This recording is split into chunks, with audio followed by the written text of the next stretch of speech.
Honorable Musa Ecweru, while speaking to students and candidates at Teso College Aloet in Soroti City, urged learners to concentrate academically so as to keep Teso sub-region academically sounding, but also to open doors for opportunities in the future. That road called Sacrifice is rough, it's difficult, it is not appealing. It's a terrible road. It is not paved. It involves reading class night.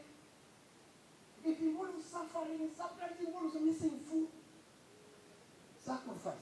This is what these people are telling you.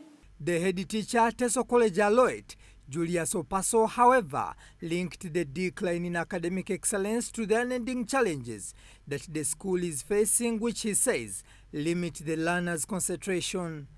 The ever-increasing cost of power and water bills, besides the unstable supply.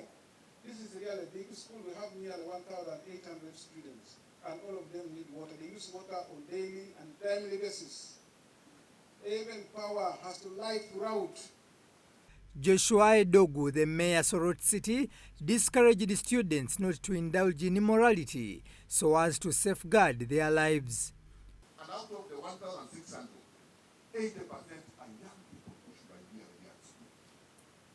And they are guilty of offenses like smoking, offenses like sniffing, offenses like moving and being idle and disorderly.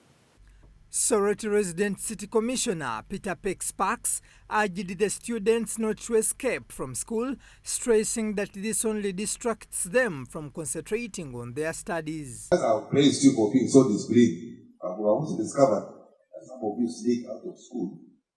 You go to a certain place for counters. You look for army fuel. Then you bring it to school and sleep.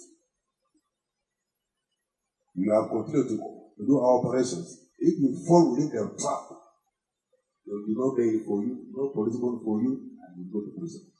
We have 4 students of Soroti candidates who missed briefing yesterday. They are nonsense.